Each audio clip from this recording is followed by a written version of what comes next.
আলাইকুম। সবাইকে স্বাগত জানিয়ে শুরু করছি আমাদের এই ক্লাস, ভিডিও ক্লাস।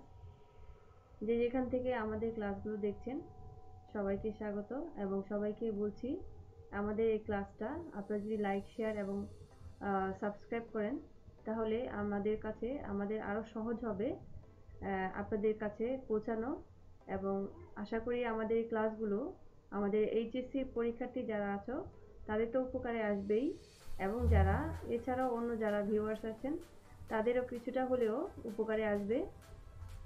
তো সবাইকে শুভেচ্ছা জানিয়ে আবারও শুরু করতে চাচ্ছি আমাদের এই ক্লাসটা। বরাবরের মতো আমি আজকেও একটি নতুন টপিক নিয়ে আসছি তোমাদের কাছে।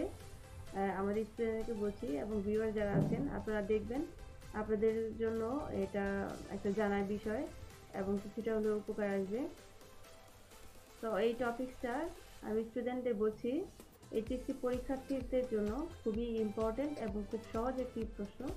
এবং তোমরা জানো তোমাদের অলরেডি শর্ট সিলেবাস প্রকাশিত হয়েছে এবং এই শর্ট সিলেবাস অনুযায়ী তোমাদেরকে পরবর্তী ক্লাসগুলো হবে এবং শর্ট সিলেবাসে প্রায় সবগুলোই করতে হবে, সবই ইম্পর্টেন্ট। তারপর এই টপিকটা খুব সহজ, এই জন্য আমি তোমাদেরকে সাজেস্ট করব। এবং এখান থেকে সৃজনশীল তোমাদের প্রশ্ন পরীক্ষায় থাকে, সবসময় থাকে। তো এই টপিকটার উপরে তোমাদের প্রশ্ন থাকে বলেই আমি চাচ্ছি তোমরা এটা খুব ভালোভাবে দেখো এবং তোমরা স্টুডেন্টরা অবশ্যই সাবস্ক্রাইব করবে, লাইক করবে, শেয়ার করবে, কমেন্টসে আমাকে জানাবে যে কোথাও কোনো প্রবলেম আছে কিনা বা কোন জায়গা আবার রিপিট করতে হলে সেটা আমাকে জানাবে। এবং তোমাদের যারা ফ্রেন্ড আছে তোমাদের বয়সী, যারা ধরো এই টপিক সম্পর্কে ভালো মতো বুঝে নাই, তাদেরকেও বলবে এটা লাইক করতে, শেয়ার করতে এবং সাবস্ক্রাইব করতে। তাহলে আমাদের সবগুলো ভিডিওই তোমরা দেখতে পারবে, সবগুলো ক্লাস দেখতে পারবে, নোটিফিকেশন চলে যাবে তোমাদের কাছে। ভিডিও আপলোড করা মাত্রই তোমরা সব পেয়ে যাবে। তাহলে তোমাদের সার্চ করতে আর হবে না, সময় নষ্ট হবে না। আর আমাদেরও মানুষের কাছে আরও দ্রুত আমরা পৌঁছে যাব, জনসাধারণের কাছে, এবং তাদেরও উপকার হবে এবং এটাই আমাদের প্রাপ্তি। তো আমরা এখন ক্লাসে যাই এবং আজকের টপিকটি হচ্ছে খুবই ইম্পর্টেন্ট একটা টপিক এবং এটা খুবই প্রচলিত একটা টপিক। আমাদের সবাই এটার সাথে মোটামুটি এখন জড়িত। আধুনিকতার সাথে সাথে সব কিছুই আধুনিক হচ্ছে, সেই আধুনিকতার সাথেই এই টপিকটি জড়িত। কীভাবে জড়িত আমরা পরবর্তীতে বলছি। তো প্রথমে আমি বলে নিচ্ছি, আমি মাকসুদ আক্তার, প্রভাষক, রামকৃষ্ণপুর বিশ্ববিদ্যালয় কলেজ, লেকচারার, ফিনান্স, ব্যাংকিং ও বিভাগ। আজকে আমরা আমাদের স্টুডেন্টদের জন্য ফিনান্স সেকেন্ড পেপার বইটির একটি চ্যাপ্টার, সেটা হচ্ছে ষষ্ঠ অধ্যায়। এই ষষ্ঠ অধ্যায়ের একটি টপিক নিয়ে আলোচনা করব এবং তোমাদের প্রথম এবং চতুর্থ অধ্যায় তোমরা জানো শর্ট সিলেবাসে অন্তর্ভুক্ত। এই দুটি চ্যাপ্টার আমরা অলরেডি বিগত ক্লাসগুলোতে আলোচনা করেছি। এখন আমরা ষষ্ঠ অধ্যায় নিয়ে আলোচনা করব। ষষ্ঠ অধ্যায়ের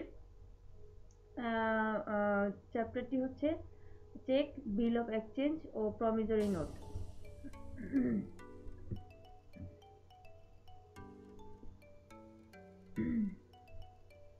আচ্ছা, আমি ষষ্ঠ অধ্যায়ের চেক সম্পর্কে আমরা আলোচনা করব, কিন্তু এই আলোচনার আগে আমি একটু বলে নিচ্ছি এই টপিকটি খুব সহজ এবং ইম্পর্টেন্ট, পরীক্ষায় তো চলেই আসবে। আর যেহেতু চেক সম্পর্কে আমি আলোচনা করব, আমি এটা একটু আগে যেটা বললাম যে খুবই প্রচলিত একটি ব্যাপার, সেটা হচ্ছে চেকের সাথে সবাই জড়িত। যারা আমরা সাধারণ মানুষ আছি, যারা স্টুডেন্ট না, স্টুডেন্টদের জন্য তো আমি বললাম যে তোমাদের পরীক্ষার জন্য খুব ইম্পর্টেন্ট। আগামী এইচএসসি পরীক্ষার্থী যারা 2021 সালের পরীক্ষার্থী, তাদের শর্ট সিলেবাসে এটা রয়েছে এবং এটা তো তোমাদের সিলেবাসের এবং তোমাদের এটা সম্পর্কে ধারণা থাকা খুবই জরুরি। কিন্তু এছাড়াও যারা দেখছেন, অন্য যারা ভিউয়ার্স আছেন, তাদের জন্য বলছি চেক সম্পর্কে আপনাদেরও ধারণা থাকা উচিত।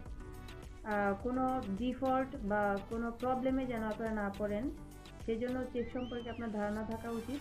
এবং চেকের বিভিন্ন ধরন আছে, আমি এগুলো আলোচনা করব। চেকের বিভিন্ন পক্ষ আছে, এগুলো নিয়ে আলোচনা করব।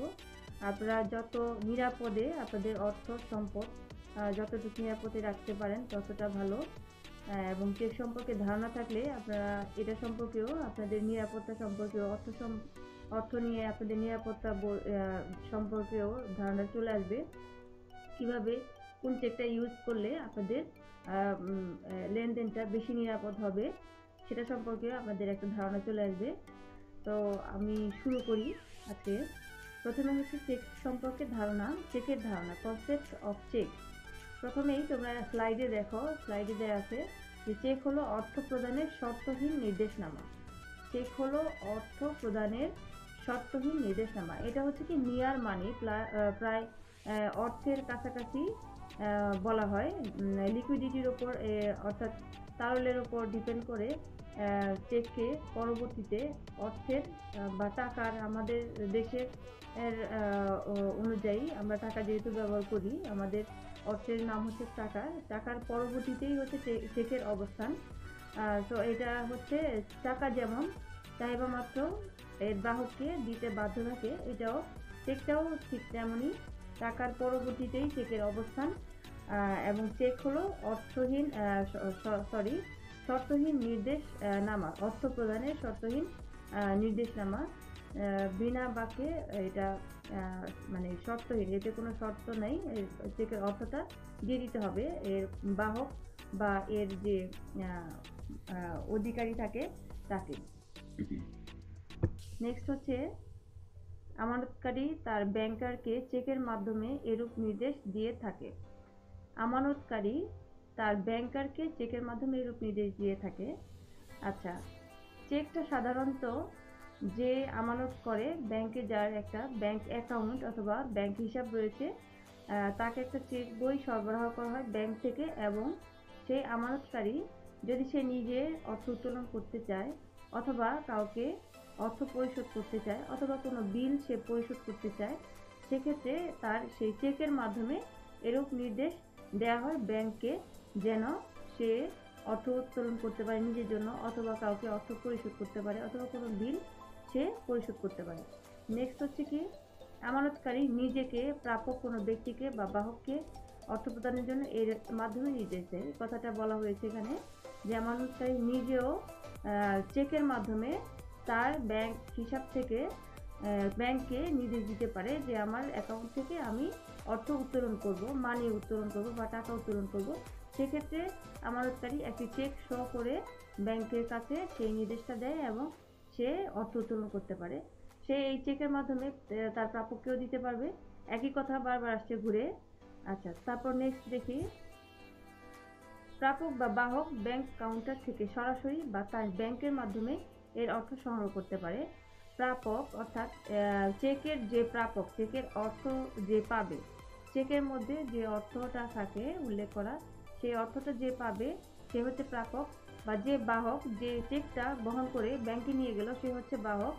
প্রাপক বা বাহক ব্যাংক কাউন্টার থেকে সরাসরি তার সরাসরি সে অর্থ নিতে পারে যে চেকের মাধ্যমে, অথবা সে তার যদি অন্য কোনো অ্যাকাউন্ট থাকে বা অন্য কারো কোনো অ্যাকাউন্ট থাকে সেই ব্যাংকেও সে অর্থটা ট্রান্সফার করতে পারে। তারপর হচ্ছে সবকিছু ঠিক থাকলে চেকের অর্থ চাহিদা মাত্র পরিশোধ। চেকে যদি কোনো প্রবলেম না থাকে, সিগনেচার, তারপর কোনো কাটা ছিঁড়া বা কোনো ছিঁড়ে যাওয়া বা কোথাও ভাঁজ টাজ এই ধরনের কুচকানো এই ধরনের কোনো প্রবলেম না থাকলে, বা যেখানে যে ডেট থাকে চেকের মধ্যে সব কিছু ঠিক থাকলে চেকের টাকাটা কী করতে হবে, চাহিদা মাত্রই পরিশোধ করতে হবে ব্যাংককে। ব্যাংক পরিশোধ করতে বাধ্য এই টাকাটা। তারপর হচ্ছে কি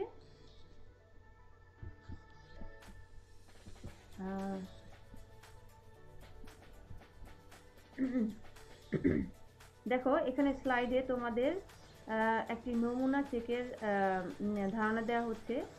এটা হচ্ছে একটি চেকের নমুনা। চেক বইতে, চেক একটা বই থাকে, সেই বইতে অনেকগুলো পেজ থাকে। সেই পেজের মধ্যে একটা হচ্ছে চেকের পাতা, আর একটা হচ্ছে মুড়িপত্র। তো এটা হচ্ছে কি চেকের একটা পাতা। এখানে বাম সাইডে দেখো উপরে যে ব্যাংকের চেক অর্থাৎ গ্রাহকের আমানতকারীর যে ব্যাংকে অ্যাকাউন্ট থাকবে সেই ব্যাংকের সেই অ্যাকাউন্টের জন্য তাকে একটা চেক বই সরবরাহ করা হয় এবং সেই চেকের পাতার বাম সাইডের ওপরে এখানে ব্যাংকের সিল দেয়া এবং ব্যাংকের নামটা দেয়া আছে। তোমরা এখানে দেখতে পাচ্ছ আইসিআইসিআই ব্যাংকের এটা, এবং বাম সাইডে এখানে ডেট, মান্থ এবং ইয়ার এগুলো দেয়া আছে। তারপর হচ্ছে এখানে পে লেখা আছে, পে এর জায়গায় লিখতে হবে। আর হচ্ছে ডান সাইডে নিচে একটা সাইন লাগবে, অ্যামাউন্ট লিখতে হবে, কত অ্যামাউন্টের কথায় এবং অঙ্কে লিখতে হবে। হ্যাঁ, তারপরে দেখো নেক্সট হচ্ছে কি চেকের পক্ষসমূহ। আমি আজকে এ পর্যন্তই তোমাদেরকে ধারণা দিলাম। নেক্সট আমরা চেকের পক্ষসমূহ এবং চেক, আমি আবারও বলছি যে এটা খুবই ইম্পর্টেন্ট সবার জন্য, চেকের সম্পর্কে একটা ধারণা থাকা। হ্যাঁ, তো চেকের পক্ষসমূহ এটাও আমরা নেক্সট ক্লাসে দেখব।